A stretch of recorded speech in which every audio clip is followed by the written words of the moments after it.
নমস্কার প্রিয় দর্শক, স্বাগত জানাচ্ছি চ্যানেল আয়ের পর্দায়। ফার্স্ট ওয়াশ এখন কি চায়ের আয়োজনের সাথে আছে আমি দীপ্তি চৌধুরী। অন্তর্বর্তী সরকারের 7 মাস পার হতে চলল।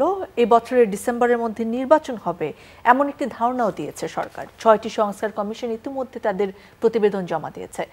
সংস্কার কমিশনের সুপারিশ বাস্তবায়নের জন্য জাতীয় ঐক্যমত্য কমিশন গঠন করেছে সরকার। সংস্কারের প্রস্তাব নিয়ে রাজনৈতিক দলগুলোর সাথে আনুষ্ঠানিক আলোচনাও শুরু হয়েছে। 24-এর গণ অভ্যুত্থানে নেতৃত্ব দেওয়া ছাত্রদের নেতৃত্বে নতুন রাজনৈতিক দল আত্মপ্রকাশ করেছে। এই মুহূর্তে দেশে একটি নির্বাচনী আবহাওয়া তৈরি হওয়ার কথা, কিন্তু রাজনৈতিক অঙ্গনে সন্দেহ, অবিশ্বাস ও টানাপোড়েন দেশের নতুন এক রাজনৈতিক সংকটের ইঙ্গিত দিচ্ছে। বিশেষ করে বিগত সরকার বিরোধী আন্দোলনের অন্যতম শক্তি বিএনপির ব্যাপারে বৈষম্য বিরোধী আন্দোলনের বিভিন্ন নেতার বক্তব্য, মন্তব্য আন্দোলনকারী শক্তির মধ্যে মতদ্বৈততা ও বিভাজন ক্রমশ স্পষ্ট হয়ে উঠছে। দর্শক, আমাদের আজকের আলোচনার বিষয় রাজনীতিতে সংকট ও অনিশ্চয়তা।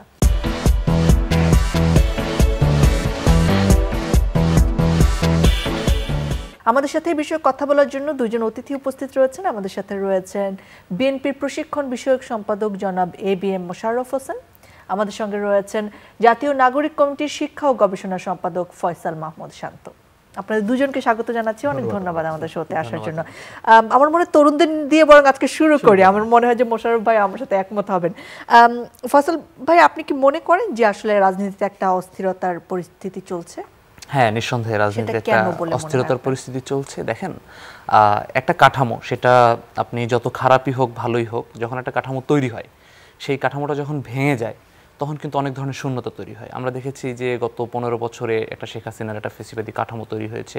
এটা ফেসিবাদী বলতে একটা নৈরাজ্যের একটা অলিগার একটা ব্যবস্থা তৈরি হয়েছে। সেই ব্যবস্থাটা যখন ভেঙে গেল, এখানে তো একটা এমন হয়েছে যে 5 বছর পর যখন একটা দেশের পট পরিবর্তন হয়, তখন কিন্তু যারা বিরোধী রাজনৈতিক মতে থাকেন বা যারা ভিন্ন চিন্তা করেন তাদের চিন্তাটা ইনটেক থাকে। কিন্তু যখন এটা 5 বছরের জায়গায় 10 বছর 15 বছর এরকম হতে থাকে, তখন এই ভিন্ন চিন্তাগুলো আস্তে আস্তে বিভিন্ন ফরম্যাটে অ্যালাই করা শুরু করে। আমরা দেখেছি যে পুলিশ প্রশাসন থেকে শুরু করে সবগুলো জায়গায় এই আওয়ামীকরণের মধ্যে কিন্তু সবাই ঢুকে গিয়েছে। সবার জীবন ব্যবস্থা, ব্যবসা বাণিজ্য সবকিছু একটা আওয়ামীকরণ তৈরি হয়েছে, যেটা 5 আগস্টে ছাত্র জনতার যে গণঅভ্যুত্থান হয়েছে, সেই গণঅভ্যুত্থানে সেই পুরো ব্যবস্থাটা ভেঙে গিয়েছে। তো এখানে কিন্তু অনেক মানুষ হতাশ হয়েছে, অনেকের সাজানো গোছানো সংসার ধ্বংস হয়েছে। এটার মধ্যে দিয়ে এখন যে শূন্য তৈরি হয়েছে, দেখেন 24-এর কিন্তু ওই অর্থে কোনো ধরনের রাজনৈতিক স্ট্রাকচার ছিল না। মানে জুলাইয়ের ছিল কি, জুলাইয়ের ছিল যে আসলে আমরা কি চাই না, সেই আকাঙ্ক্ষাটা ছিল যে আসলে আমরা অন্যায় চাই না, অবিচার চাই না, দুর্নীতি চাই না, গুম চাই না, খুন চাই না, কিন্তু কি চাই সেটা আমাদের এখন তৈরি করতে হবে। সো এখানে যারা ফেসিবাদ বিরোধী যারা আন্দোলন করেছে, বিএনপি, জামাত, শিবির, ছাত্র দল থেকে শুরু করে যারাই করেছে, প্রত্যেকের একটা রাজনীতি ছিল। সেই রাজনীতি দিয়ে সে এখন কি চাই সেটা কিন্তু সে তৈরি করার চেষ্টা করছে। কি চাই কিন্তু সেটা ওই সময় ছিল না, কি চাই না সেটা ছিল। আমার মনে হয় যে রাজনৈতিক দলগুলোর মনে হয় কি চাই সেটা ছিল, হতে পারে বৈষম্য বিরোধী ছাত্র আন্দোলন যারা তাদের। আমি বলছি যে 24-এর যে আন্দোলনটা, এই আন্দোলনের একটা স্পিরিট ছিল যে আসলে আমাদের গণমানুষের যে আকাঙ্ক্ষা, সেই আকাঙ্ক্ষাটা ছিল কি যে আমরা এই দুঃশাসনটার মুক্তি চাই। এটাই ছিল একটা, মানে এই তার মানে দুঃশাসনটা আমরা চাই না। এখন সেই দুঃশাসনটা না চাওয়ার জন্য আমার স্ট্রাকচারটা কেমন হবে, সেটার জন্য বিএনপির একটা অবস্থান আছে, সেটার জন্য জামাতের একটা অবস্থান আছে। যারা কোনো রুমে ছিল না তাদের নিজস্ব এখন একটা ভাবনা আছে যে আমি কি ভেবে গিয়েছিলাম বা আমি কেমন দেশটা চাই। সো এই যে প্রত্যেকটা ভিন্ন ভিন্ন ভাবনা, সেই জায়গায় ফয়সাল ভাই আমাকে একটু বলেন, এই যে সকলেরই কিন্তু একটা একটা চাওয়া থাকবে, কিন্তু এই যে আন্দোলনের কারা সবচেয়ে বড় স্টেক হোল্ডার বা কারা সবচেয়ে বড় ভূমিকা রেখেছে, এটা নিয়ে যে একটা টানাপোড়েন চলছে। আর ছাত্ররা বলছেন যে তারা সবচেয়ে বড় শক্তি, বিএনপির আন্দোলন ছিল রাজনৈতিক ক্ষমতায় যাওয়ার জন্য। বিএনপি বলছেন যে 16 বছরের আন্দোলনের ফলে আসলে একটা 5ই আগস্ট এসেছে। এটার কি খুব দরকার ছিল? এই অস্থিরতার জন্য এটা অনেক বেশি। আমার কাছে মনে হয় যে এই আলোচনাটা অনর্থক, কিন্তু এটা আবার আপনি থামাতে পারবেন না। কারণ দেখেন যে এই আলোচনাটা কিন্তু, দেখেন বিএনপির সবচেয়ে বড় নেতা এখন তারেক রহমান, জনাব তারেক রহমান কিন্তু কখনোই বলছেন না যে না, এই আন্দোলনে ছাত্রদের ভূমিকা ছিল না। আবার দেখেন আমাদের যারা নেতৃবৃন্দ রয়েছি আমরা কিন্তু কেউ বলছি না যে এই আন্দোলনে বিএনপি জামাতের গত 15 বছরের ত্যাগ ছিল না। কিন্তু জনমানুষের আপনাদের অনেকে আবার বলেছে যে আমাদের সবচেয়ে বড়, না সবচেয়ে বড়টা সেটা বলতে পারে, যেমন সবচেয়ে বড় বিএনপি বলতে পারে যে তার 15 বছরের ত্যাগ থাকতে পারে। কিন্তু আমার কথা হচ্ছে কি, এই সবচেয়ে বড় এবং সবচেয়ে ছোট এর বাইরে আসলে হচ্ছে যে আমরা যেইটা চাই না সেটার মধ্য দিয়ে যে আমরা একটা জায়গায় এসেছিলাম, তার মধ্য দিয়ে এখন দেশটাকে কোন জায়গায় নিয়ে যেতে হবে, এই আলোচনাটা জরুরি। মনে করেন এখন জামাত যদি বলে যে আমি 15 বছর নির্যাতিত হয়েছি, এই গল্পটা কিছুদিন মানুষ শুনতে চাবে, এরপরে আর শুনতে চাবে না। কেন জানেন? যে তুমি 15 বছর নির্যাতিত হয়েছে বিদায় তুমি এখন আমার সাথে অন্যায় করতে পারো না। তার মানে তুমি এখন জাতিকে কি উপহার দিবা, সেই উপহারটা এখন তোমার পলিসিটা কি, তোমার কন্ট্রিবিউশনটা কি, এটা মানুষ জানতে চায়। এই পলিসির জায়গায় তো নানা ধরনের মতদ্বৈততা রয়েছে আপনাদের, যেমন বিএনপি এবং ছাত্রদের মতদ্বৈততার কয়েকটা ইস্যু যদি আমি বলি, রাষ্ট্রপতির অপসারণ, আওয়ামী লীগ নিষিদ্ধকরণ, 1972-এর সংবিধান বাতিল ও নতুন সংবিধান প্রণয়ন, নির্বাচনের আগে রাষ্ট্র সংস্কার নাকি নির্বাচনের পরে একটি নির্বাচিত সরকার দ্বারা ভোটের সংখ্যানুপাতে সংসদে আসন নির্ধারণ, জুলাই বিপ্লবের ঘোষণাপত্র, আগে জাতীয় নির্বাচন না আগে স্থানীয় নির্বাচন, এই জায়গাগুলোতে একটা মতপার্থক্য রয়েছে। মোশাররফ ভাই, আপনি একজন দীর্ঘদিন ধরে রাজনীতি করা রাজপথের নেতা, সেই জায়গায় একটুখানি বলতে চাই যে আপনার কি মনে হয়, আপনারা নানা সময় ষড়যন্ত্র শব্দটি ব্যবহার করেছেন, এমনকি জনাব তারেক রহমান আপনাদের ভারপ্রাপ্ত চেয়ারম্যান তিনিও ব্যবহার করেছেন, আপনাদের বিরুদ্ধে কোনো ষড়যন্ত্র হচ্ছে যে আওয়ামী লীগ চলে যাওয়ার পরে তো বিএনপি একটা সবচেয়ে বড় রাজনৈতিক দল, এটা অস্বীকার করার কোনো জায়গা নেই, তারাই ক্ষমতায় চলে আসবে নির্বাচন দিলে, সেই জন্য টালবাহানা করার কিংবা নির্বাচনে একটুখানি দেরি করার কোনো ধরনের ষড়যন্ত্র, নাকি অন্য কোনো ষড়যন্ত্রের কথা ভাবছেন? আপনি যদি ঐতিহাসিকভাবে দেখেন যে সব সময় জাতীয়তাবাদী শক্তির বিরুদ্ধে ষড়যন্ত্র সব সময় থাকে, কারণ জাতীয়তাবাদের মূল স্পিরিট হলো দেশপ্রেম, দেশের মানুষ, দেশের জনগণ, তাদের প্রত্যাশাকে ধারণ করে জাতীয়তাবাদী শক্তিটা এগিয়ে যায়, যার জন্য যার বিরুদ্ধে সব সময় কিন্তু ষড়যন্ত্র থাকে। সেই কথাটাই আমাদের নেতা জনাব তারেক রহমান স্মরণ করিয়ে দিতে চাচ্ছে। এখন দেখবেন আপনি যে আকাঙ্ক্ষাগুলোর কথা বলেছে, এখানে বৈষম্য বিরোধী নাগরিক কমিটি এখন একটা আছে, উনি কিন্তু নিজেই স্বীকার করেছেন তাদের কোনো কিন্তু একটা প্রত্যাশা ছিল না সুনির্দিষ্টভাবে। তারা কি ছিল, যে একটা বৈষম্যর বিরুদ্ধে একটি আন্দোলন। বৈষম্যটা কিসের জন্য? সুনির্দিষ্ট, কিন্তু এটা কেবল ফিক্সড, চাকরির ক্ষেত্রে বৈষম্য, কর্মসংস্থান, যে কোঠার কারণে এত % চলে যাচ্ছে, মেধাবীরা চাকরি পাচ্ছে না। কিন্তু আপনি যদি আমাদের বাংলাদেশ জাতীয়তাবাদী দলের দিকে একটু লক্ষ্য করেন, আমরা 2 বছর, আমরা তো 15 বছর আন্দোলন করেছি, তারপর আমরা 2023 সালে আমরা সুনির্দিষ্টভাবে যে এই রাষ্ট্র কাঠামোর যেই অভিজ্ঞতা আমাদের, কারণ বিএনপি দীর্ঘদিন ক্ষমতায় ছিল, বিএনপি বিরোধী দলে ছিল, বিএনপি রাজপথে ছিল, আমাদের যে অভিজ্ঞতার ভিত্তিতে, আমাদের নেতৃবৃন্দের সুচিন্তিত মতামতের ভিত্তিতে আমরা কিন্তু রাষ্ট্র মেরামতের 31 দফা প্রণয়ন করেছি, 31 দফা, এবং সুনির্দিষ্টভাবে এটা জাতির সামনে আমরা উপস্থাপন করেছি।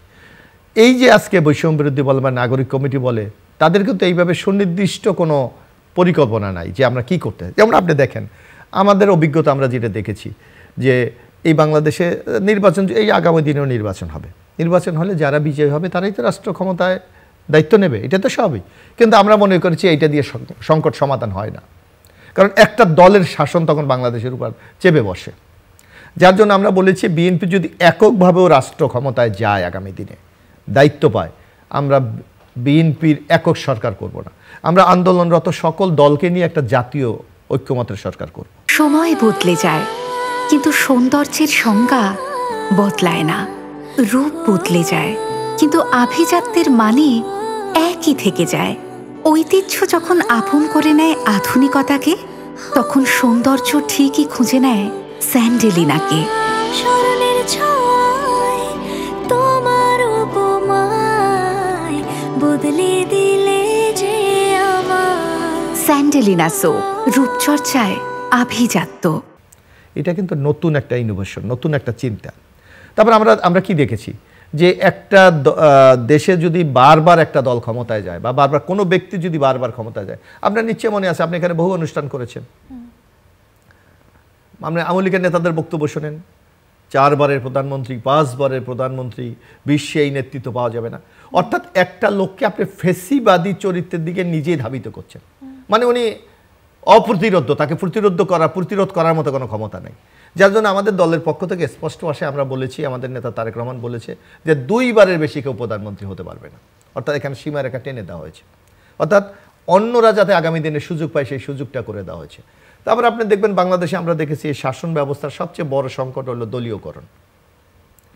কারণ দলীয়, যেমন শেখ হাসিনা যে এটা আপনার 75 সংশোধনের মাধ্যমে করেছে, আগে একটা কেয়ারটেকার গভর্নমেন্টের মাধ্যমে নির্বাচন হতো, অর্থাৎ আপনি সারা 5 বছর একটা রাজনৈতিক দল সরকার যাই করুক, 3 মাস কিন্তু জনগণের কাছে তার যেতে হতো, তার জবাব দিতে, এবং ওই 3 মাসে আমরা দেখেছি জনগণ কিন্তু তার পাওনাটা বুঝে নিয়েছে। আপনি দেখেন 91-এ বিএনপি ক্ষমতা এসেছিল, 96-এ কিন্তু আসতে পারেনি, আবার 2000-এ কিন্তু বিএনপি এসে, অর্থাৎ জনগণ যখন সুযোগটা পায়, জনগণ কিন্তু তার শক্তিটাকে প্রয়োগ করে। যার জন্য আমরা বলেছি কোন নির্বাচন, আগামী দিনে জাতীয় সংসদ নির্বাচন, আমরা দলীয় সরকারের অধীনে হবে। মোশাররফ ভাই, একটুখানি আমাকে বলবেন যে অন্তর্ভুক্তি কথাটা তো এখন খুবই জনপ্রিয়, আপনিও যেটা বলছেন যে অন্তর্ভুক্তিমূলক একটা ব্যবস্থা তৈরি করা হবে, যেখানে এই সময়ে দাঁড়িয়ে এত ধরনের বিভেদ তৈরি হয়েছে, সেখানে আপনারা ক্ষমতায় আসলে একটা অন্তর্ভুক্তিমূলক ব্যবস্থা করতে পারবেন।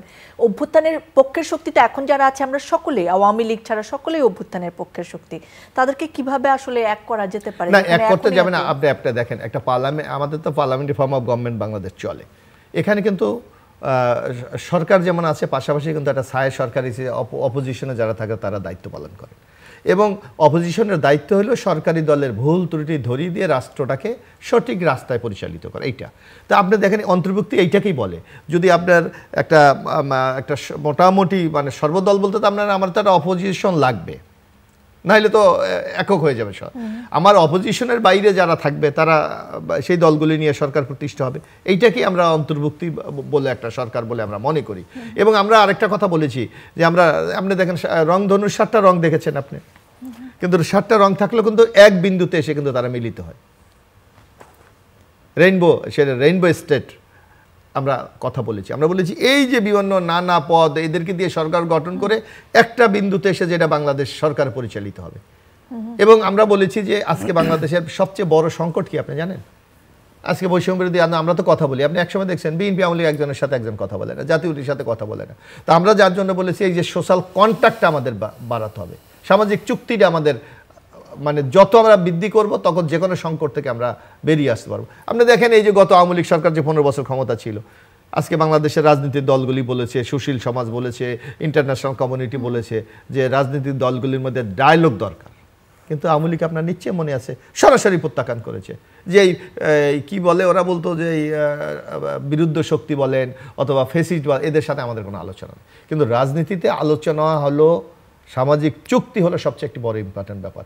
বিএনপি সেই বিভাগে সবচেয়ে জোর দিয়েছে। এখন একটু ফয়সাল ভাইয়ের কাছে আসতে চাই। ফয়সাল ভাই, অভ্যুত্থানের চেতনাকে নিয়ে একটা নতুন রাজনৈতিক দল গঠন করা হলো, সেটার প্রয়োজনীয়তা কেন আসলে আপনারা অনুভব করলেন? সেটাকে নিজেদের একটা রাজনৈতিক ব্যবস্থা থাকার জন্য, নাকি আসলে আপনারা মনে করেন যে অন্যান্য দলগুলো অতটা অভ্যুত্থানের চেতনাকে ধারণ করে না? আচ্ছা, এটার একটু হিস্ট্রিক্যাল ব্যাকগ্রাউন্ডটা আমাদের বোঝা দরকার। সেটা হচ্ছে কি, যেমন অভ্যুত্থানের পরে যারা আমাদের মধ্যে আন্দোলন করে বিভিন্ন জায়গায় স্তরে যারা ফেস হয়েছে, তারা কিন্তু চাইলে এক্সিস্টিং যে রাজনৈতিক দলগুলো সেখানে কিন্তু তারা যেতে পারতো। যেমন আপনারা দেখেন যে সাদিক কায়েম শিবির করতো, সে অভ্যুত্থানে নেতা হয়েছে, সে শিবিরে কিন্তু এখন একটা ভালো পজিশনে, সে শিবিরের বা জামাতের রাজনীতি ভবিষ্যতে করবে। এরকম কিন্তু যারা বিভিন্ন দলীয় রাজনীতি করতো তারা কিন্তু দলীয় রাজনীতি গেছে। কিন্তু আমরা দেখেছি কি, এই ভূখণ্ডের মানুষের একটা দীর্ঘ লড়াই আছে।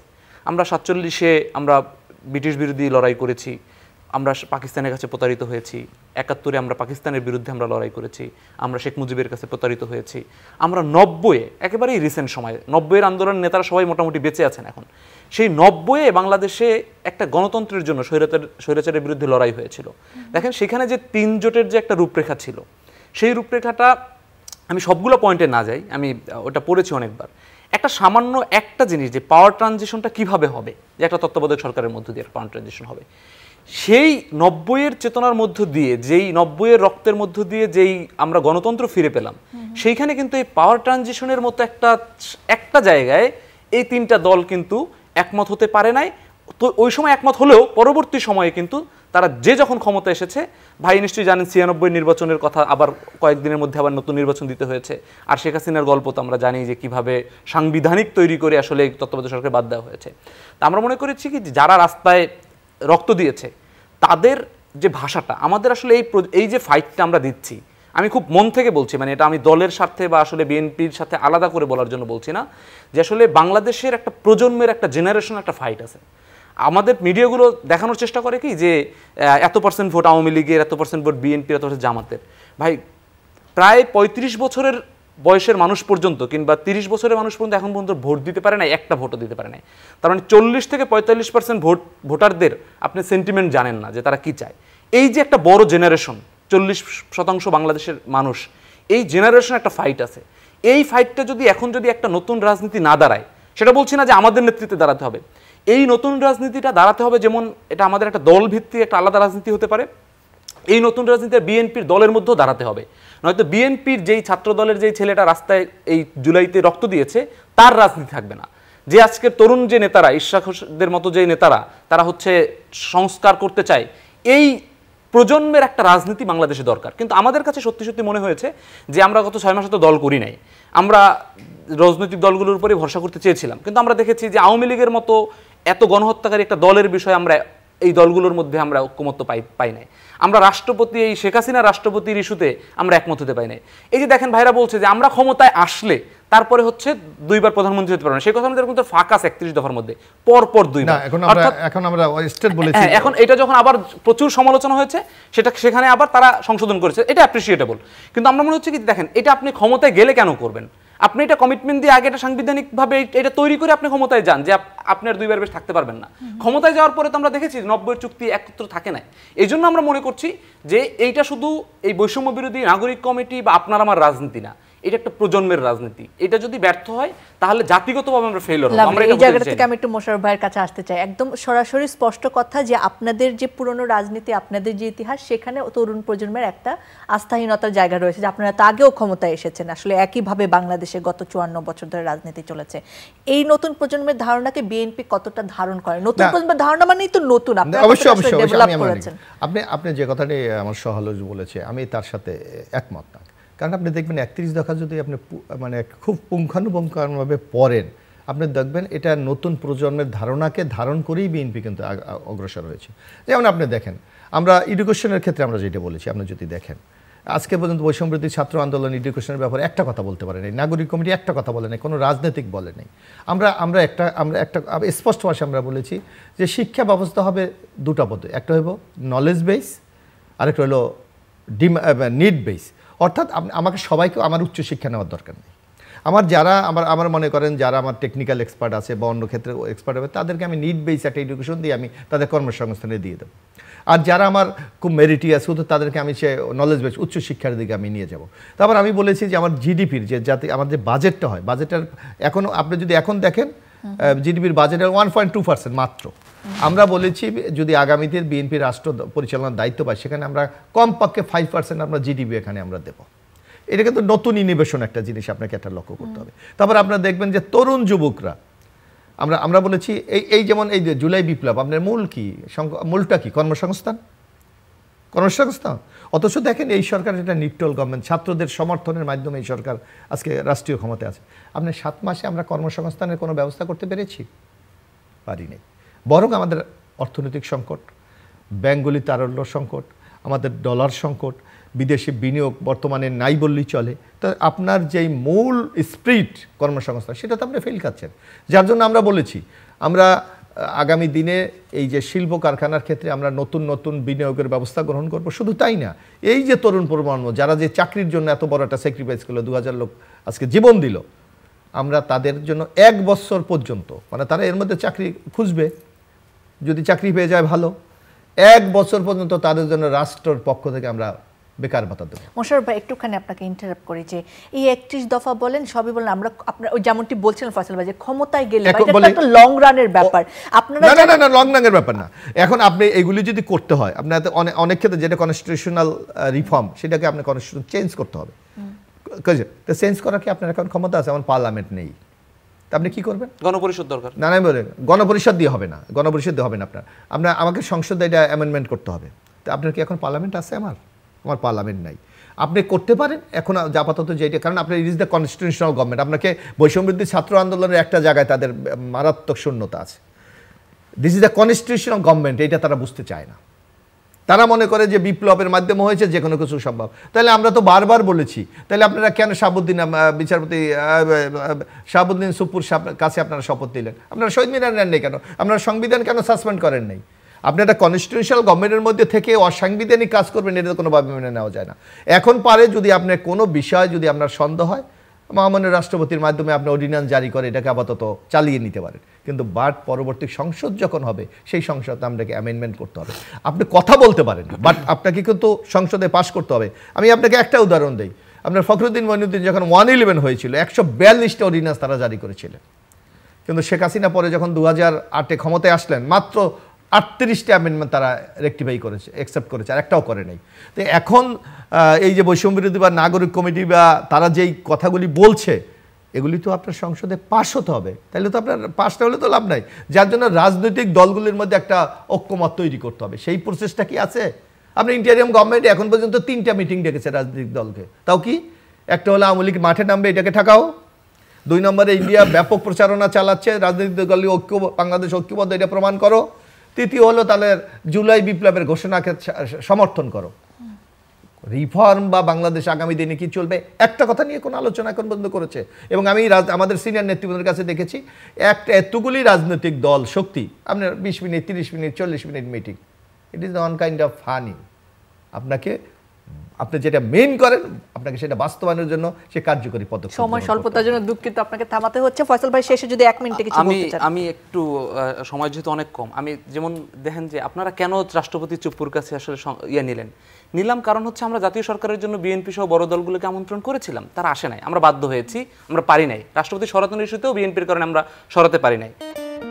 সারাদিন ল্যাপটপ, ফোন আর অফিসের কাজ। আমি চললাম, তুমি থাকো তোমার কাজ নিয়ে।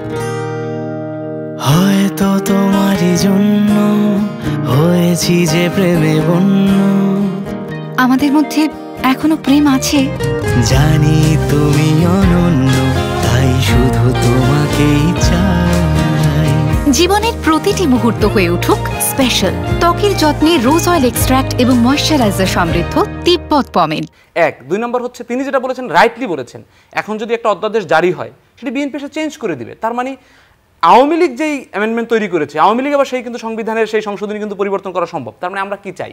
আমরা চাই এই সংবিধানটাকে 16-17 বার ছিঁড়ে এমন একটা জায়গায় সরিয়ে জায়গায় নিয়ে হয়েছে, আপনি যদি এটাকে কিছু পরিবর্তন করেনও আগামীতে এসে এটা যে কেউ আবার চেঞ্জ করে ফেলতে পারবে। এই জন্য কি দরকার? আপনি জনগণের কাছেই যান, একটা গণভোট করেন, একটা হচ্ছে গণপরিষদ নির্বাচন করেন, সেই নির্বাচিত সংসদ সদস্যরাই গণপরিষদের মেম্বাররা তারা একটা নতুন সংবিধান লিখুক, বিএনপির আকাঙ্ক্ষাটাকেই লিখুক। বিএনপি 50টার বেশি সংশোধনী দিয়েছে, এইটা কি একটা সংবিধানে 106টার মতো ধারা, সেখানে 50টারই সে পরিবর্তন চায়। তার মানে সংবিধান থাকে না কিছু। এই বিএনপির আকাঙ্ক্ষাও যদি আপনি অ্যাকোমোডেট করতে চান, তাহলেও আপনাকে আসলে এই মুহূর্তে প্রয়োজন হচ্ছে একটা গণপরিষদ নির্বাচন দিয়ে এই সংবিধানটাকে নতুন করে পরিবর্তন করা। নাম্বার 2 হচ্ছে যেই আকাঙ্ক্ষাগুলো, যে রাষ্ট্র ক্ষমতায় এখন যারা বিএনপি খুব সুন্দর করে এটা বলেন যে দেখেন রাষ্ট্র ক্ষমতাটা কিন্তু শুধুমাত্র 4-5 উপদেষ্টা না, রাষ্ট্র ক্ষমতার একজন ইউনো থেকে শুরু করে সচিবালয় পর্যন্ত যেই চেইনটা, এই চেইনে কারা এসেছে, 4টা 5টা 6টা প্রমোশন পেয়ে কারা সচিব হয়েছে, যারা বিএনপির সমর্থক হওয়ার কারণে যারা এত বছর নির্যাতিত ছিল,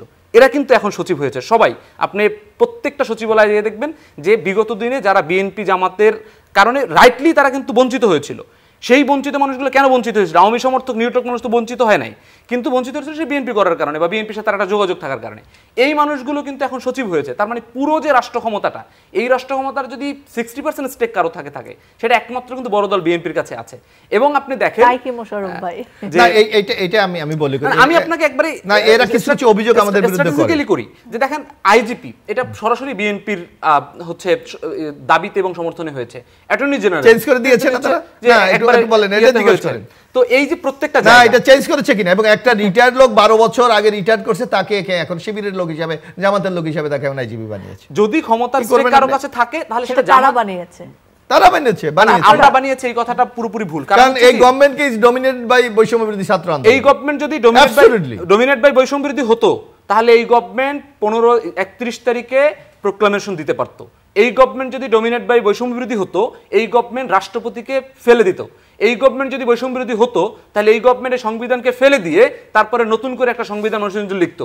এই গভর্নমেন্ট যদি বৈষম্য বিরোধী হতো তাহলে যে কোনো জায়গায় যখন কেউ চাঁদাবাজি করে, তারপর হচ্ছে যখন সেখানে বিভিন্ন রাজনৈতিক দলের নেতারা যায়, তাদের কাছে এই সরকার মাথা নত করতো না। এই গভর্নমেন্ট তো বললাম আপনাকে, এই 6-7 উপদেষ্টা দিয়ে বা 3 ছাত্র উপদেষ্টা দিয়ে একটা গভর্নমেন্ট চলে না। গভর্নমেন্ট বুঝতে হবে ইউনো এখন কারা হয়েছে, আগের ইউনোকে পরিবর্তন করেছেন আপনি, কে এসেছে নতুন ইউনো, ডিসি কি হয়েছে, এসপি কি হয়েছে, এই অস্থিরতা শেষ কোথায় আমাকে এটা বলেন।